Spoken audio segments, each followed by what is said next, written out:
નમસ્કાર મિત્રો, welcome to web સંકુલ।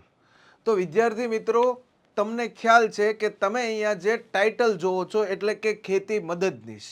હા મિત્રો, ગુજરાતની અંદર જેટલા લોકો એટલે કે જે વિદ્યાર્થીઓનું બેકગ્રાઉન્ડ ક્યાંક ગ્રામીણ સ્નાતકનું હોય એટલે કે રૂરલ બેકગ્રાઉન્ડ ધરાવતા હોય એવા ગુજરાતના વિદ્યાર્થીઓ માટે ખુશ ખબર છે કે એના માટે 2017 પછી, યાદ રાખજો, 2017 પછી ગુજરાત સરકાર દ્વારા ખેતી મદદનીશની ભરતી છે એ બહાર પાડવામાં આવી છે। જે ખેતી મદદનીશની ભરતી માટે જે લોકોનું રૂરલ બેકગ્રાઉન્ડ છે એવા તમામ વિદ્યાર્થીઓ માટે આ એક સુવર્ણ તક છે।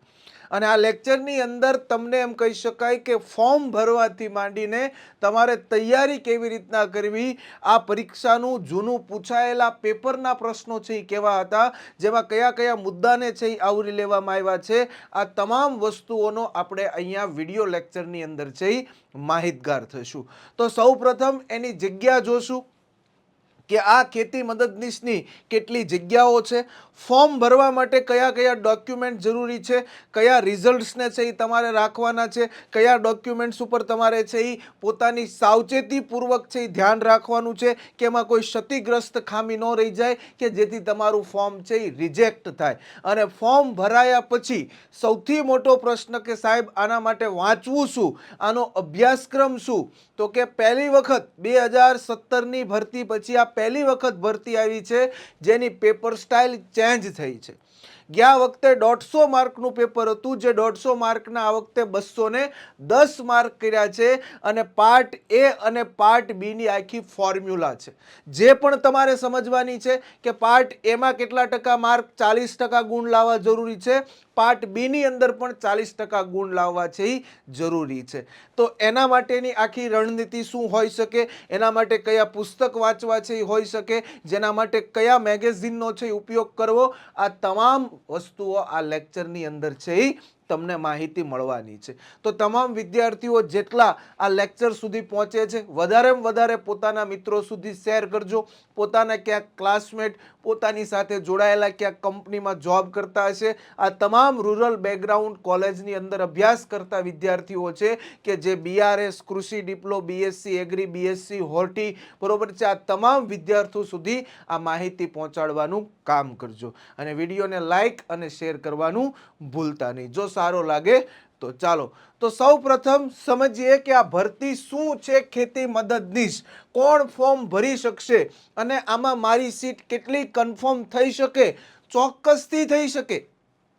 જ્યારે અત્યારે તમે મારો વિડીયો જોવો છો ત્યારે ગુજરાતમાં 10 થી 11,000 જેટલા ફોર્મ ભરાયા છે અને પોસ્ટ છે 436, એટલે તમે ડિવાઈડ કરશો એટલે કોમ્પિટિશન બહુ ઓછી છે। 15 થી 20 સ્ટુડન્ટે તમારો વારો આવી શકે એમ છે, એટલે કે એક શિફ્ટમાંથી એક જણાનું એડમિશન કન્ફર્મ છે, પરંતુ કેવો વ્યક્તિ કન્ફર્મ હશે કે જે પોતાની તૈયારી સચોટ કરતો હશે, જેની પાસે ગાઈડન્સ સચોટ હશે, એવો વિદ્યાર્થી છે આની અંદર છે ઇન થશે। ઓકે, તો એના પહેલા કહી દઉં કે વેબ સંકુલ અહીંયા દ્વારા એક લાઈવ બેચ બહાર પાડવામાં આવી છે ખેતી મદદનીશની, કે જેની અંદર અત્યારે છેલ્લા 2 દિવસ બાકી છે, 50% જેટલું તમને ડિસ્કાઉન્ટ મળી રહ્યું છે। આ વેબ સંકુલ લાઈવ એપ્લિકેશન પ્લે સ્ટોરમાંથી ડાઉનલોડ કરો, એમાં રહેલા ડેમો લેક્ચર છે એ તમે જોઈ લો અને એની અંદર તમે જોઈન થઈ જાઓ। 1 વર્ષની વેલિડિટી છે જેમાં સંપૂર્ણ તમને કોર્સ છે એ ભણાવવામાં આવશે ખેતી મદદનીશનો, નવી પદ્ધતિ પ્રમાણે, નવા સિલેબસ પ્રમાણે, નવી ટેસ્ટ પ્રમાણે અને એક આખા અલગ આયોજનથી। તો એટલા માટે જોઈન કરવાનું ભૂલતા નહીં। યસ, એના પછી આગળ વધીએ તો ખેતી મદદનીશની ભરતી જે આવી રહી છે, 436 પોસ્ટ છે જેને એગ્રીકલ્ચર આસિસ્ટન્ટ તરીકે આપણે ઓળખીએ। 436 જગ્યા બહુ સારી જગ્યા છે। એગ્રીકલ્ચર આસિસ્ટન્ટની પોસ્ટ ક્યાં હોય જેનો આખો જોબ ચાર્ટ આપણે જોશું અને ત્યાર પછી છે આગળ વધશું, એના પગાર ધોરણથી માંડીને તમામ વાત કરશું। તો આ ભરતી આ વખતે જે ગુજરાતની અંદર આવેલી છે, આ ભરતીની આપણે વાત કરવા જઈએ તો અહીંયા ખેતી મદદનીશની ભરતીની અંદર સૌ પ્રથમ તો જે 436 જગ્યા છે, આ જગ્યા છે એ તમને શું સૂચવે છે, કઈ રીતના છે, એનો સૌ પ્રથમ આપણે માહિતી લઈ લઈએ। તો ખેતી નિયામકની કચેરી રાજકોટ અને વડોદરા તમે જ્યારે આની અંદર ફોર્મ ભરશો ત્યારે તમને ચોઈસ મળવાની નથી. યાદ રાખજો, ભરતી સેન્ટ્રલાઇઝ છે. ભરતીની અંદર આખું મેરિટ બનશે અને આ મેરિટ બન્યા પછી તમે જ્યારે આ મેરિટમાં તમારું નામ આવે છે અને તમે જ્યારે આ જોબ ઉપર જાવશો ત્યારે પ્રમાણપત્રની ચકાસણી સમયે તમને ચોઈસ આપવાના છે કે તમે રાજકોટ વિભાગમાં જવા માંગો છો કે બરોડા વિભાગની અંદર જવા માંગો છો. એટલે આ 2 જિલ્લાની અંદર છે એ શું છે, જગ્યાઓ છે. યસ, તો 145 જગ્યા છે એ બરોડાની અંદર છે અને રાજકોટની અંદર કેટલું છે, 291 છે. તો આટલું મહેકમ છે જેની અંદર તમને કીધું છે કે બિન અનામત વર્ગની કેટલી છે, SCBCની કેટલી છે, SC schedule cast, schedule tribes એટલે કે અનુસૂચિત જાતિ, જનજાતિ, EWS આ તમામ લોકો અને છેલ્લે એક્સ સર્વિસમેન એટલે કે આર્મી મેન એટલે કે માજી સૈનિક. તો આ તમામ કોટા તમને છે એ જોવા મળી રહ્યો છે. તો એટલા માટે આટલી ભરતી છે. 436 જગ્યા છે. 2 ઝોન છે. કયા છે? રાજકોટ અને બરોડા ઝોન. તમને પસંદગીનું સ્થળ છે, તમારું કાર્ય કરવાનું સ્થળ છેલ્લે કયું રહેશે તો કે રાજકોટ અને બરોડા રહેશે. યાદ રાખજો, આનો ક્રમાંક છે કેટલો છે? 233 છે. ક્રમાંક કેટલો છે? 233 ક્રમાંક. તમે જ્યારે ફોર્મ ભરવાનું થશે ત્યારે તમારે 233 નામના ક્રમાંક પર ફોર્મ ભરવું પડશે. એટલે કે આના ફોર્મ ભરવા માટે તમારે ગુજરાત સરકારની જે વેબસાઇટ છે ઓજસ, ઓનલાઈન જોબ એપ્લિકેશન સિસ્ટમ, જે તમે ગૂગલ પર લખશો એટલે ઓજસ આવશે, જેની ઉપર જઈને તમે ઓજસની અંદર 233 નંબરની જે જાહેરાત છે એના પર એપ્લાય ઓનલાઈન આપશો એટલે તમારું ફોર્મ છે એ સબમિટ થશે. યસ, તો એના પછી આગળ વાત કરીએ કે આ ભરતીનો જોબ ચાર્ટ શું છે. યસ, સૌથી મોસ્ટ ઇમ્પોર્ટન્ટ જોબ ચાર્ટ. આ ભરતી છે એ કોણ કરી રહ્યું છે? તો આ ભરતી કોણ કરશે અત્યારે તો કે ખેતી નિયામક છે. ખેતી નિયામકની જે કચેરી જે અહીંયા તમને દેખાય છે કે જે કૃષિ અને ખેડૂત કલ્યાણ સહકાર વિભાગ જે ગુજરાત સરકારનો છે એના અંતર્ગત આ ભરતી છે એ કરવાની થશે. અને અહીંયા જે તે ખેતી નિયામક તરીકે જે વ્યક્તિની નિમણૂક થઈ છે એ વ્યક્તિ આ ભરતીના શું છે? HOD છે, એટલે કે હેડ ઓફ ધ, બરોબર છે, HOD તરીકે હેડ ઓફ ધ ડિપાર્ટમેન્ટ જેને છે સત્તા આપવામાં આવી છે આ તમામ ભરતીની. તો યાદ રાખજો, ખેતી નિયામક છે એ આ ભરતીના HOD head of the department તરીકે આપણે ઓળખીએ છીએ. બધી ભરતીના અલગ અલગ હોય.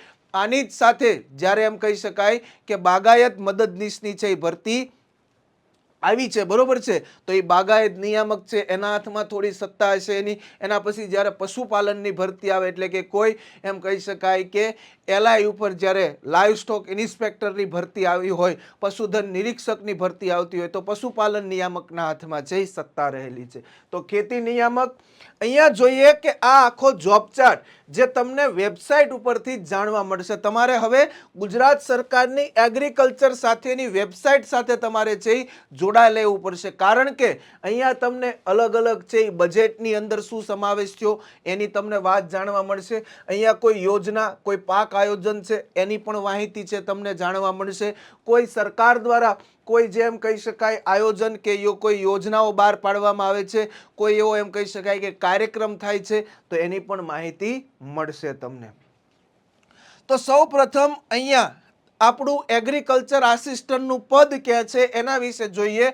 તો સૌ પ્રથમ છે ડાયરેક્ટર ઓફ એગ્રીકલ્ચર, બરોબર છે, ખેતીવાડીના ડાયરેક્ટર છે એ અહીંયા મુખ્ય છે. જેના નીચે 2 પાર્ટ પડ્યા છે કે જોઈન્ટ ડાયરેક્ટર ઓફ એગ્રીકલ્ચર એટલે કે જોઈન્ટ ડાયરેક્ટર ઓફ એગ્રીકલ્ચર, કાઉન્સમાં લખ્યું છે એક્સટેન્શન એટલે થાય વિસ્તરણ, અને joint director of agriculture SC એટલે આપણે કહીએ છીએ સહકાર. આપણે ત્યાં ખેતીમાં 2 છે, વિસ્તરણ ખેતી અને વિસ્તરણ સહકાર. તો આ છે આખો સહકાર વિભાગ છે, આખો કયો એક્સટેન્શન વિભાગ છે.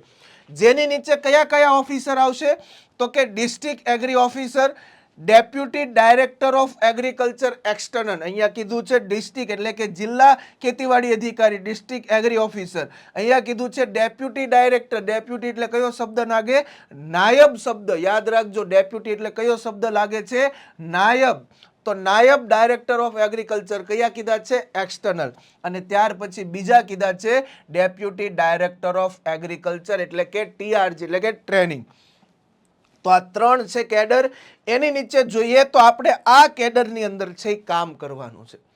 તો ડિસ્ટ્રિક્ટ એગ્રી ઓફિસરની નીચે બે પદ છે, એક આસિસ્ટન્ટ ડાયરેક્ટર ઓફ એગ્રી, બરોબર છે, જિલ્લા ખેતીવાડીની સાથે એક આસિસ્ટન્ટ એટલે કે આસિસ્ટન્ટ ડાયરેક્ટર ઓફ એગ્રી આવશે, એટલે કે મદદનીશ ખેતીવાડી અધિકારી જેને આપણે કહેતા હોઈએ, અને એક assistant director of agri training, બરોબર છે, આ છે એ શું હશે, ટ્રેનિંગ, અને એની નીચે પણ એગ્રી ઓફિસર આવશે, અને આસિસ્ટન્ટ ડાયરેક્ટર ઓફ એગ્રીકલ્ચર ઓફિસરની નીચે પણ એગ્રી ઓફિસર આવશે. આ એગ્રી ઓફિસરની નીચે કોણ આવશે, તો કે આ એગ્રી ઓફિસરની નીચે આવશે એક્સટેન્શન ઓફિસર, બરોબર છે, એટલે કે વિસ્તરણ, અને એની નીચે આવશે કોણ, તો કે વિલેજ લેવલ વર્કર, એટલે એનો અર્થ થાય છે શું, ગ્રામ સેવક. વિલેજ લેવલ વર્કર એટલે શું થાય, ગ્રામ સેવક, અને આ ગ્રામ સેવકની સમકક્ષ જ આ ગ્રામ સેવકની સમકક્ષ જ આપણું આ પદ આવશે, કયું,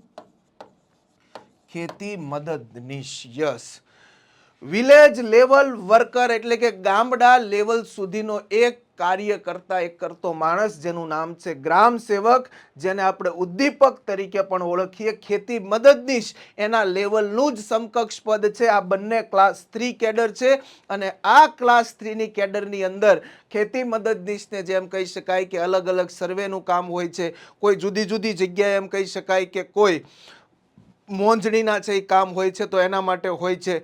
તો એ ગ્રામ સેવકની એક જરૂરિયાત છે, એના ભાગ રૂપે આ પદ છે, કયું છે, ખેતી મદદનીશનું. ટૂંકમાં એમ કહેવા જઈએ તો સરકારની જે આવતી યોજનાઓ છે, આ યોજનાઓ લોકો સુધી પહોંચાડવી, બરોબર છે, જે કિસાન પોર્ટલ ઉપર છે એ આવતી હોય છે, બરોબર છે, સરકારની આ યોજનાઓ છે એ ખેડૂતોને જાણ કરવી, ખેડૂતો સુધી છે પહોંચાડવી, એના માટે થઈને કાર્યક્રમો કરવા, એના માટે તમને માહિતગાર કરવા, તો અલગ અલગ છે આવશે. જેમ ગ્રામ સેવક કેમ ગ્રામ સભાનું આયોજન કરતા હોય છે, જેમાં હાજરી આપીને પોતે માહિતગાર કરતા હોય છે, તો એમ ખેતી મદદનીશનું કામ ઈ છે. તો અહીંયા તમારો જોબ ચાર્ટ છે એ ખેતી મદદનીશનો ગ્રામ સેવકની સમકક્ષ છે એ જોવા મળશે. અહીંયા તમને 26,000 રૂપિયા પગાર મળવા પાત્ર છે. કેટલો પગાર મળવા પાત્ર છે, 26,000 રૂપિયા. યસ, હજી જોડાયેલે રહેજો, બધી માહિતી તમને મળવાની છે. યસ, પગાર ધોરણની આપણે વાત કરીએ તો પગાર ધોરણ કેટલો છે એ મળવા પાત્ર છે. તો યાદ રાખજો,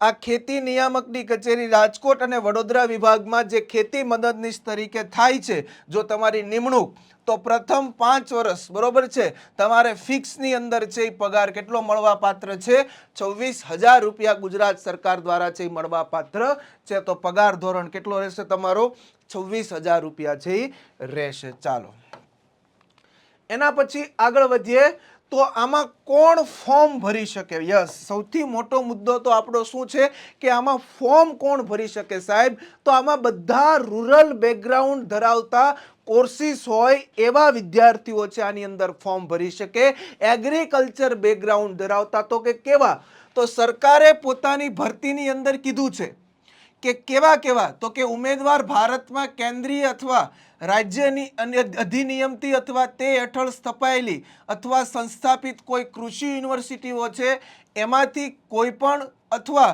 યુનિવર્સિટી ગ્રાન્ટ કમિશન જેને આપણે યુજીસી માન્ય કહીએ છીએ, તો યુનિવર્સિટી ગ્રાન્ટ કમિશન અધિનિયમ 1956ની કલમ હેઠળ જાહેર થયા મુજબ યુનિવર્સિટી હોવાનું ગણાતી હોય એ જ યુનિવર્સિટી ઘણી બધી હોય, પરંતુ યાદ રાખજો યુજીસી માન્ય, તો યુજીસી માન્ય યુનિવર્સિટી અથવા બીજી કોઈ પણ શૈક્ષણિક સંસ્થામાંથી મેળવેલી તમે ડિગ્રી કેવી હોય, તો કે કૃષિમાં ડિપ્લો, બરોબર છે, એટલે કે એગ્રીકલ્ચરની અંદર તમે છે એ ડિપ્લો કર્યું હોય.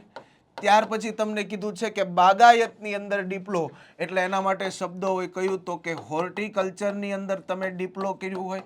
એના પછી તમને કીધું છે કે કૃષિ એન્જિનિયરિંગ, એટલે કે એના માટે શબ્દ આવે કયો, એગ્રી એન્જિનિયરિંગની અંદર તમે છે ડિપ્લો કર્યું હોય, અથવા તમે એગ્રો પ્રોસેસિંગની અંદર, બરોબર છે, એગ્રો પ્રોસેસિંગની અંદર છે એ ડિપ્લો કર્યું હોય, તો એ લોકો પણ ફોર્મ ભરી શકે છે.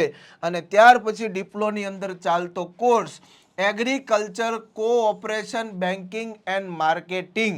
યાદ રાખજો, કોઓપરેશન બેન્કિંગ એન્ડ માર્કેટિંગ, જો ડિપ્લોની અંદર આ કોર્સ કર્યો હોય તો એ લોકો પણ ખેતી મદદનીશ માટે ફોર્મ ભરી શકશે. તો આટલા લોકો ડિપ્લો વાળા છે. એના પછી બીજા કોણ છે હજી, તો એના પછી અહીંયા ફરી વખત એવું કીધું છે કે આ જ યુજીસી ગ્રાન્ટ કમિશન અધિનિયમ 1956ની કલમ 3 હેઠળ જાહેર થયેલ યુનિવર્સિટી અથવા માન્ય થયેલી કેવી તો કે ડીમ્ડ યુનિવર્સિટીને જેને દરજ્જો પ્રાપ્ત થઈ હોય એવી કોઈ પણ શૈક્ષણિક સંસ્થામાંથી કેવી તમને પદવી કીધી છે કે ગ્રામીણ અભ્યાસમાં સ્નાતકની પદવી.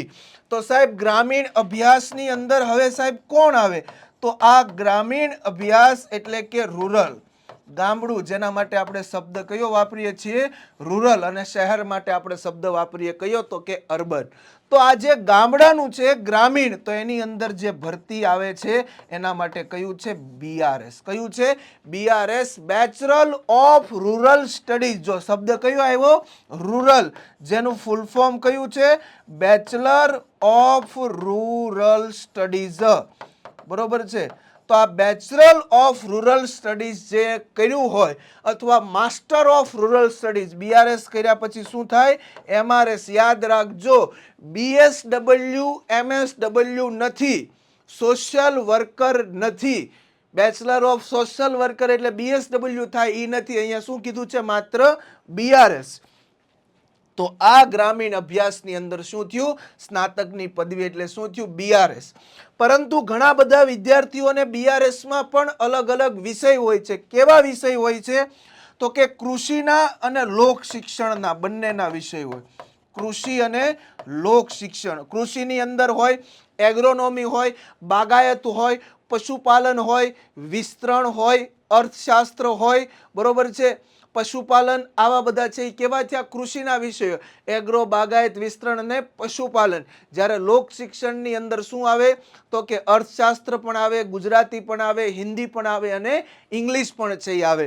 તો આવા વિષય છે એવા કોઈ પણ વિષય છે પરંતુ તમે બીઆરએસ કરેલું હોવું જોઈએ. તમારો ગુજરાતી, હિન્દી, ઇંગ્લિશ સબ્જેક્ટ સાથે મહત્વ નથી, તમારી ડિગ્રી સાથે મહત્વ છે. કયું છે બીઆરએસ. તો એના માટે તમે શું છો એલિજિબલ છો. પરંતુ બીઆરએસ ની અંદર ઘણા બધાને ગૃહ વિજ્ઞાન એટલે કે હોમ સાયન્સ સબ્જેક્ટ હોય છે. ઘણી બધી બહેનો આવો સબ્જેક્ટ રાખતી હોય છે હોમ સાયન્સ. તો જેને હોમ સાયન્સ સબ્જેક્ટ રાખ્યો હોય અને બીઆરએસ કર્યું હોય તો ઈ આ ભરતી માટે એલિજિબલ નથી. યાદ રાખજો જેને હોમ સાયન્સ છે એ આ ભરતી માટે એલિજિબલ નથી. તો ગૃહ વિજ્ઞાનમાં ગ્રામીણ અભ્યાસની સ્નાતક પદવી સિવાયની આ તમામ લોકો ફોર્મ ભરી શકશે. અથવા કૃષિમાં તમે શું કર્યું હોય બીએસસી કર્યું હોય એટલે કે એગ્રીકલ્ચર બીએસસી, બીએસસી એગ્રી જેને આપણે કહીએ. કૃષિ એન્જિનિયરિંગની અંદર શું કર્યું હોય તમે બીટેક કર્યું હોય, અથવા કૃષિ એગ્રીકલ્ચરની અંદર શું કર્યું હોય તમે બીઈ કર્યું હોય, અથવા બાગાયતની અંદર એટલે કે બીએસસી હોર્ટિકલ્ચર કર્યું હોય તો એ તમામ લોકો છે એ એલિજિબલ છે. BSc agri, BSc horti. ત્યાર પછી તમને કીધું છે કે એગ્રીની અંદર પરંતુ કેવું બીટેક કરેલું હોવું જોઈએ, એગ્રી એન્જિનિયરિંગ કરેલું હોવું જોઈએ. બરોબર છે. આ બધા લોકો શું છે એલિજિબલ છે. તો આમ કૃષિમાં બીઈ અથવા એમ કહી શકાય કે કૃષિમાં બીએસસી કરેલું હોય અને કૃષિ એન્જિનિયરિંગની અંદર બીટેક કરેલું હોય અથવા બાગાયતમાં બીએસસી ની સ્નાતક પદવી. સ્નાતક એટલે શું થાય ગ્રેજ્યુએશન. આ શબ્દ યાદ રાખજો, સ્નાતક એટલે શું થાય છે ગ્રેજ્યુએશન. તો સ્નાતકની પદવી ધરાવતો હોવો જોઈએ. યસ.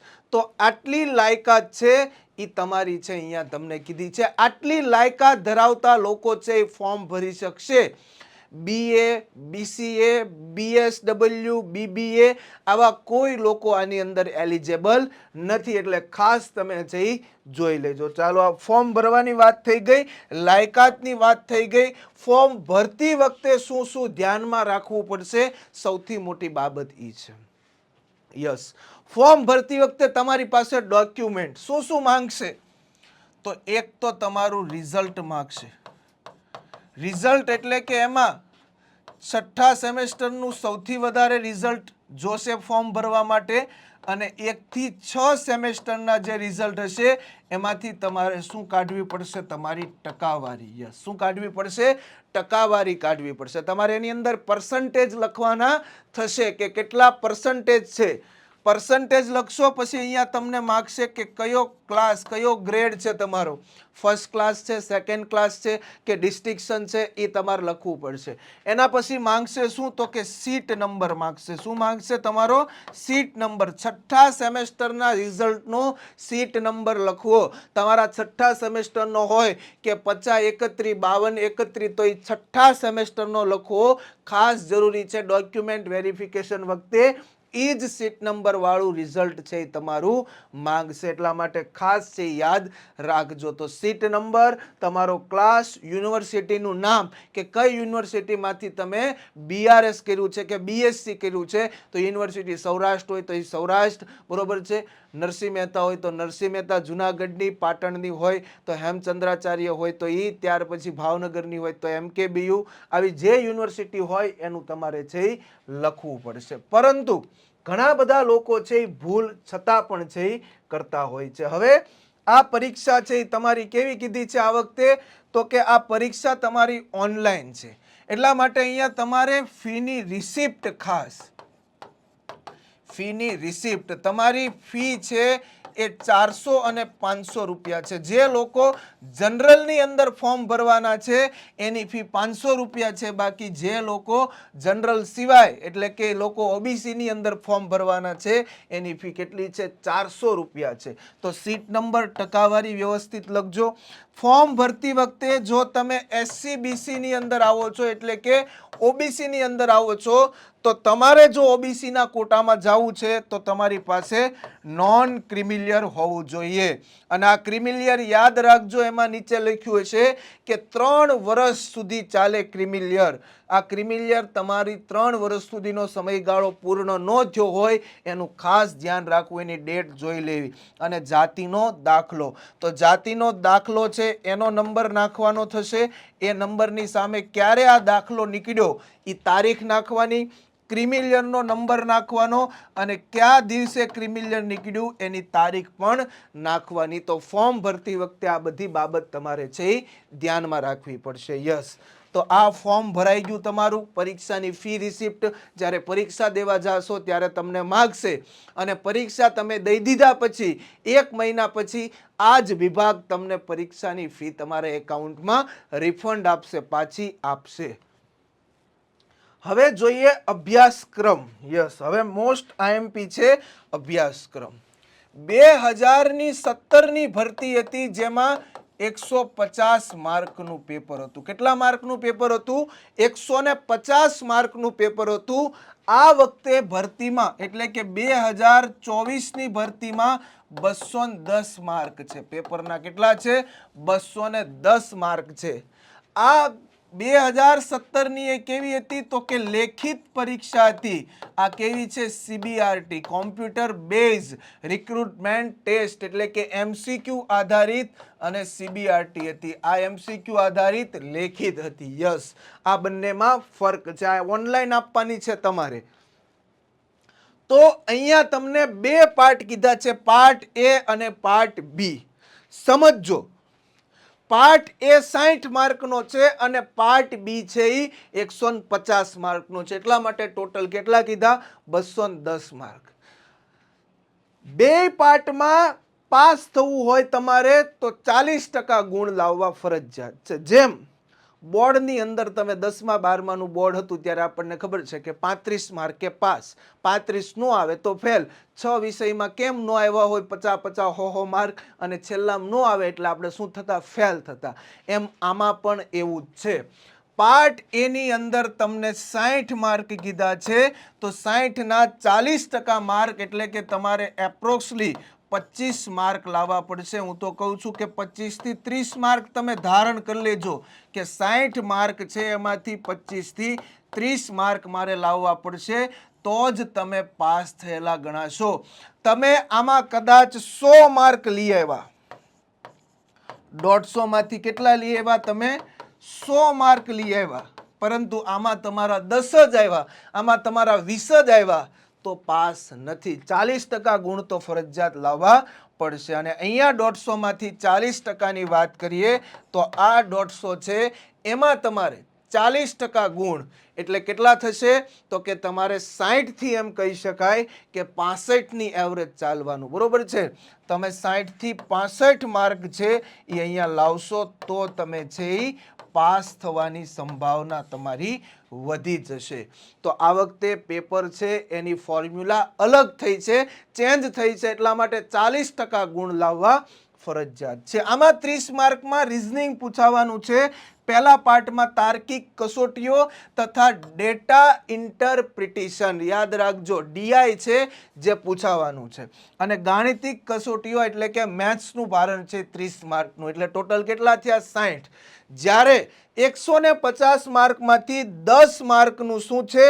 ભારતનું બંધારણ, 10 માર્કનું શું છે? કરંટ અફેર્સ, 5 માર્કનું ગુજરાતી અને 5 માર્કનું અંગ્રેજી, પરંતુ વ્યાકરણ નથી. કેવું છે? કોમ્પ્રેહેન્સિવ છે, એટલે કે ફકરા પરથી તમારે છે જવાબ લખવાનો છે. તમને ફકરો આપ્યો હશે, એમાંથી તમને 5 ક્વેશ્ચન આપ્યા છે, એના આન્સર તમારે ગોતીને લખવાના છે, જેને કહેવાય કોમ્પ્રિહેન્સિવ તરીકે આપણે ઓળખીએ છીએ. તો એ 30 માર્ક છે. 10 માર્કનું પોલિટી, બંધારણ, 10 માર્કનું કરંટ અફેર્સ અને 10 માર્કમાં ગુજરાતી અને અંગ્રેજીનું કોમ્પ્રિહેન્સિવ. 120 માર્ક છે એ તમને એવું કીધું છે કે સંબંધિત વિષય અને તેની ઉપયોગિતાના લગતા પ્રશ્નો, એટલે કે ખેતી મદદનીશની પોસ્ટને લગતું, એટલે કે જગ્યાને લગતું, એટલે શું થયું? એગ્રીકલ્ચર થયું. શું થયું? એગ્રીકલ્ચર છે એ થયું.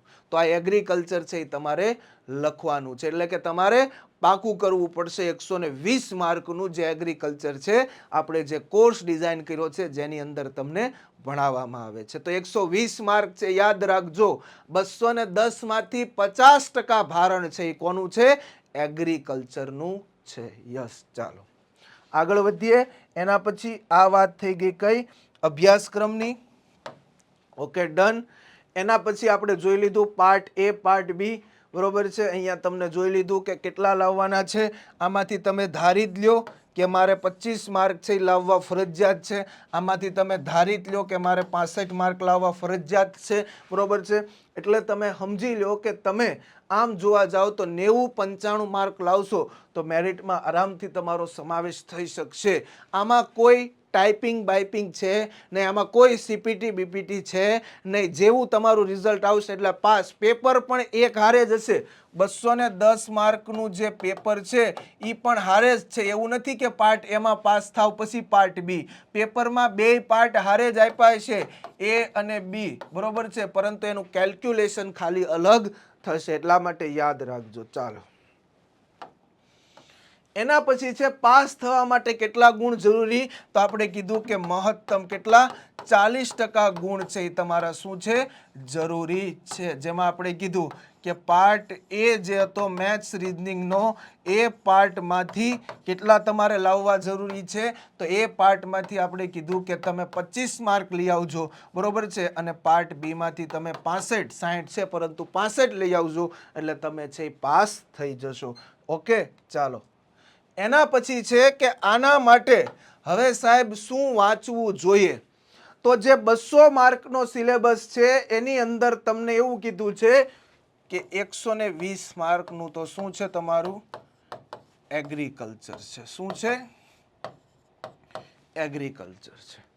એની સાથે થોડા ઘણા ટોપિક પર્યાવરણના, એટલે કે તમને એગ્રો ક્લાઇમેટ ઝોન પૂછે, બરોબર છે, એગ્રો ક્લાઇમેટ ઝોન તમને છે એ પૂછે તો એ પર્યાવરણનું છે, બરોબર છે. તમને કૃષિ હવામાન શાસ્ત્ર છે તો એ શેનું છે? પર્યાવરણનું છે. તમને ક્યાંક એમ કહી શકાય કે કોઈ જંગલોની વનસ્પતિઓ વિશે પૂછે તો એ ક્યાંક કેવું છે? પર્યાવરણનો છે એ પોર્શન છે. પરંતુ આપણે કીધું કે 30 માર્ક જેના છે એ 30 માર્કનું શું છે? ગણિત છે. 30 માર્ક જે કીધા જેનું શું છે? ડીઆઈ, ડેટા ઇન્ટરપ્રિટેશન, એટલે કે શું છે? રીઝનિંગ છે. તો 30 ને 30 60 માર્ક થયા. 10 માર્ક જેનું આપણે શું કીધું તું? બંધારણના. કેટલા માર્ક છે? 10 માર્ક છે. અને કરંટ અફેર્સના પણ કેટલા છે? તો કે 10 માર્ક છે. અને જે ફકરા પરથી છે ગુજરાતી અને અંગ્રેજી, જેના 5 માર્ક છે, જે તમે ફકરામાંથી જવાબ, એમાં તમારી બુદ્ધિ કામ કરશે કે ફકરામાંથી પણ તમે જવાબ શોધી શકો છો કે નથી શોધી શકતા, તો એ તમારી બુદ્ધિ ચાતુર્યનો સવાલ થશે. તો આવો આખો છે એ પુસ્તકોનો છે સેટ કે તમારે બંધારણ છે તો અહીંયા વેબ સંકુલની બુક્સમાંથી તમને છે એ મળી રહેશે. રિઝનિંગની આપણી બુક છે જે આખી નવી એમ કહી શકાય કે ડીઆઈ ઉપર આધારિત છે. મેથ્સની બુક છે તો એમાંથી તમારો પાર્ટ એ આ બંનેમાંથી તૈયાર થઈ જઈ શકશે. કરંટ અફેર્સ જે દર મહિને આપણે વર્તમાન વિશેષ બહાર પાડીએ છીએ તો એમાંથી કરંટ અફેર્સ તમને થશે. જ્યારે અહીંયા તમે એમ કહી શકાય કે શરૂઆત કરવાની છે કૃષિ વિદ્યાથી એટલે કે જીસીઆરટીની ધોરણ એમ કહી શકાય કે 8 થી 12ની કૃષિ વિદ્યા તમારે વાંચવી પડશે. આ કૃષિ વિદ્યા વાંચ્યા પછી આ વખતે લેવલ થોડું ટફ ગયું છે એટલે આણંદ એગ્રીકલ્ચર યુનિવર્સિટી દ્વારા જે પ્રકાશન બહાર પાડવામાં આવે છે કયું કૃષિ ગો વિદ્યા તો એ તમે છે એ વાંચજો. બરોબર છે. સહકાર વિભાગ છે જે ગ્રામ સ્વરાજ નામનું માસિક બહાર પાડે છે એ તમે સામાયિક છે એ વાંચી શકો અથવા કોઈ યુનિવર્સિટી પોતાની વેબસાઇટ પર અલગ અલગ પ્રકાશનોના મૂકેલા હોય છે લીથા હોય છે કે કોઈ એવી બુક્સ હોય છે કે કૃષિ માર્ગદર્શિકા નામની બુક છે તો એની અંદર સારું એવું કન્ટેન્ટ છે એ આપેલું હોય છે. તો આવી બધી બુક્સ તમે છે એ વાંચી શકો છો. ઓકે, તો આ બુક્સ વાંચવાનું રાખજો. જેની અંદર સૌથી વધારે તમારે શેની પર ભાર મૂકવો એની વાત કરવામાં આવે તો વાંચતી વખતે તમારે જગ્યાને લગતું શું વાંચવાનું છે તો પહેલું જ તમારે વાંચવાનું છે કયું જમીન વિજ્ઞાન એટલે કે સોઇલ સાયન્સ. જમીન વિજ્ઞાન 4 થી 5 પ્રકાર છે પરંતુ એમાં ઘણા બધા છે. જમીન વિજ્ઞાનની અંદર પહેલા તો જમીનના પ્રકારો એટલે કે જમીનની રચના, જમીનના પ્રકારો, જમીનનો ધોવાણનો પ્રશ્ન, આ જ જમીનને અંદર આવતા ઘણા બધા શું છે પોષક તત્વો છે. આ પોષક તત્વો 16 થી 17 જેટલા પૂછાય. ત્યાર પછી એની સાથે જોડાયેલા એમ કહી શકાય કે ખાતરો કે આ જમીનની અંદર છોડને જરૂરી શું છે ખાતરો. રાસાયણિક પૂછાય, સેન્દ્રિય પૂછાય, ત્યાર પછી જૈવિક ખાતર પૂછાય. એના પછી આ છોડને જરૂરી છે શું છે તો કે પિયત વ્યવસ્થા. તો એની અંદર ટપક સિંચાઈ પદ્ધતિ, ફુવારા સિંચાઈ પદ્ધતિ, માટલા પિયત પદ્ધતિ છે. બરોબર છે. કઈ કઈ અવસ્થાએ છોડને પાણી આપવું જોઈએ આ તમામ વસ્તુ છે શેમાં આવશે જમીન વિજ્ઞાનની અંદર આવશે એટલે કે સોઇલ સાયન્સની અંદર આવશે. જેમાં તમામ પાકો એનું વર્ગીકરણ આ તમામ વસ્તુ છે એની અંદર આવશે. શેની અંદર આવશે સોઇલ સાયન્સની અંદર આવશે. એના પછી બીજો સૌથી મોટો આવશે કયું ચેપ્ટર છે પાક સંરક્ષણ. યસ, પાક સંરક્ષણ ક્રોપ સાયન્સ જેને આપણે છે ઓળખીએ છીએ. તો આ ક્રોપ સાયન્સ છે જે પાક સંરક્ષણ છે જેની અંદર ક્યાંથી શરૂઆત થાય તો કે કીટકથી શરૂઆત થાય. કીટકની ડેફિનેશન જે તમને પૂછશે બરોબર છે.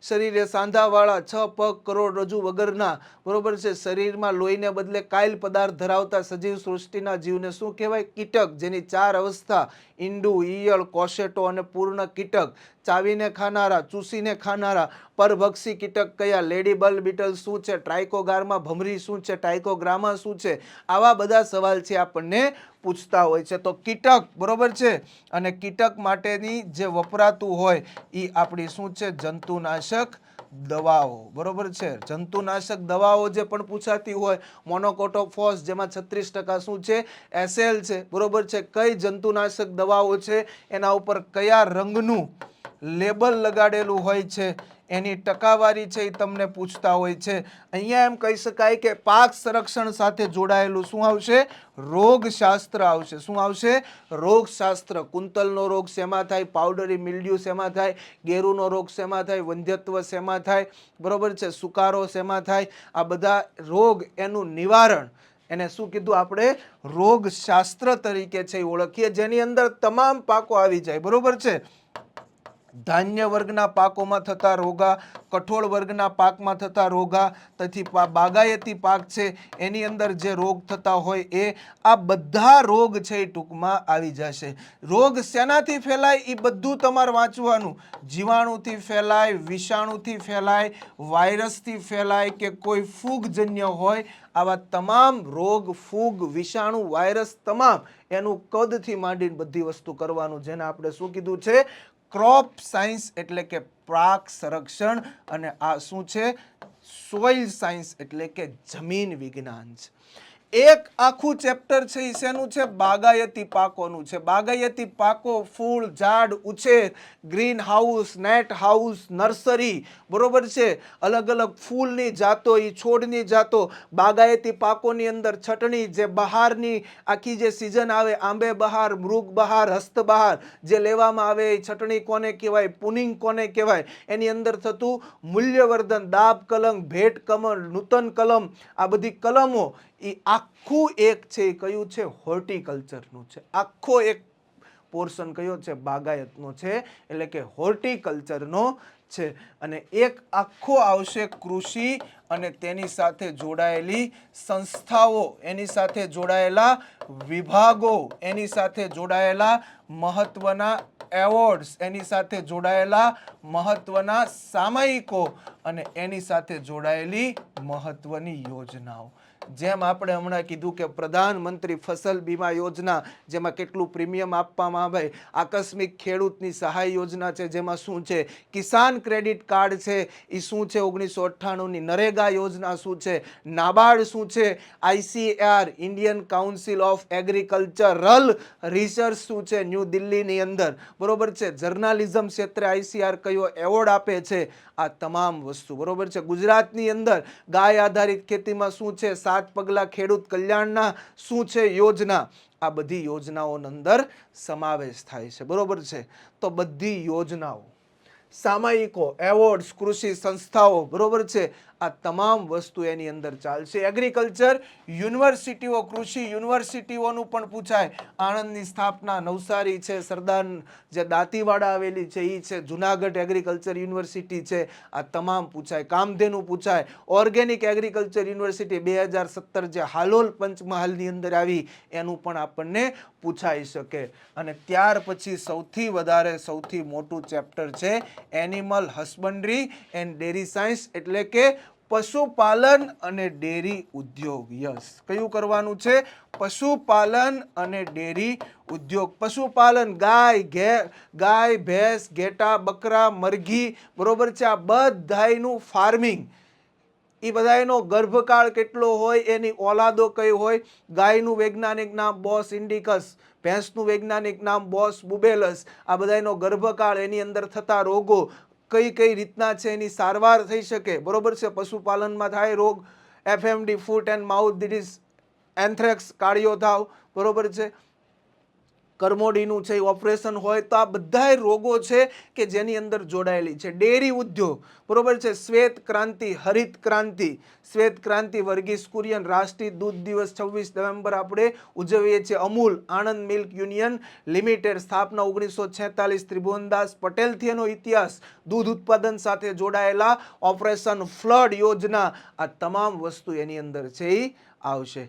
તો આ છે એ પશુપાલન અને ડેરી ઉદ્યોગ. ગુજરાતમાં સુમૂલ ડેરી હોય, સર્વોત્તમ ડેરી હોય, દૂધસાગર ડેરી હોય, મધર ડેરી હોય, તો આ તમામ ડેરીઓ છે. સાબર ડેરી હોય, બનાસ ડેરી હોય, બધા દૂધ ઉત્પાદક સંઘ કયું દાણ બહાર પાડે, શું હોય, એ તમામ વસ્તુ શેમાં આવશે? પશુપાલન અને ડેરી ઉદ્યોગની અંદર આવશે. તો એક જમીન વિજ્ઞાન, એક પાક સંરક્ષણ, એક પશુપાલન, એક બાગાયતી પાકો, એનું મૂલ્યવર્ધન, અને ત્યાર પછી આ કૃષિ સાથે જોડાયેલા સંસ્થાઓ, આ મોટા ભાગનું મેં તમને કીધું. આ તમામ વસ્તુ તમારે છે વાંચતી વખતે ધ્યાનમાં રાખવાની. આ બધું શું છે? જગ્યાને લગતું છે. અને એક ખેતી નિયામકની સાઇટ તમારે છે જોતી રહેવાની, જેમાં ક્યાંક ને ક્યાંક તમને અપડેટ મળશે. તમારા કૃષિ મિનિસ્ટર કોણ છે, તમારા રાજ્ય કક્ષાના મંત્રી કોણ છે, આ વિભાગના વડા કોણ છે, સચિવ કોણ છે, આવા બધા સવાલ છે આવી જશે. તો એટલા માટે તમામ વસ્તુ છે એ તમારે ધ્યાનમાં રાખવાની છે. અને જો તમારે આ બધાય માટે થઈને જો એગ્રીકલ્ચરમાં ફોકસ કરવું હોય, તો આ એગ્રીકલ્ચરના કોર્સમાં જોઈન થવું હોય, તો વેબ સંકુલ એના માટે તૈયાર છે. વેબ સંકુલ દ્વારા એગ્રીકલ્ચરની આખી બેચ છે એ લોન્ચ કરવામાં આવી છે કે ખેતી મદદનીશની લાઈવ બેચ શરૂ છે. જેના માટે પ્લે સ્ટોરમાંથી તમે વેબ સંકુલ લાઈવ લખશો એટલે એપ્લિકેશન આવશે, જેમે ડાઉનલોડ કરો, લોગિન થશો, જેની અંદર ખેતી મદદનીશનો કોર્સ છે, જેમાં છેલ્લા 2 દિવસ બાકી છે અને 50% ડિસ્કાઉન્ટ છે. 7,999ની અંદર તમે આ કોર્સમાં જોઈન થઈ જાજો. ડેઈલી તમને લાઈવ લેક્ચર મળશે, બરોબર છે. 8 થી 10 લાઈવ લેક્ચર હશે. એના પછી PDF તમને મળશે, લેક્ચરની નોટ્સ મળશે, એની ટેસ્ટ મળશે અને આખું પ્લાનિંગ સાથેનું આયોજન તમને આમાં મળવા પાત્ર છે, જેમાં જગ્યાને લગતું તમામ 210 માર્કનો કોર્સ આખો અહીંયા તમને છે લાઈવ ભણાવવામાં આવશે. તો ફરી વખત જે લોકો આ કોર્સમાં જોડાવા માંગતા હોય એ જોઈન થઈ શકે છે. તો આમ એગ્રીકલ્ચરની આ તમામ વસ્તુ હતી જે આપણે જોઈ. આ વિડીયો મોટા ભાગના લોકોને છે ઉપયોગી થયો છે. તો મળીએ મિત્રો આવા નવા તમારી ઇન્ફોર્મેશન માટે છે આપણે વિડીયો લેક્ચરમાં મળતા રહેશું. તો એટલા માટે મળીએ નેક્સ્ટ લેક્ચરમાં. ત્યાં સુધી તમામ મિત્રોને તૈયારી માટે બેસ્ટ ઓફ લક. જય હિન્દ, જય ભારત.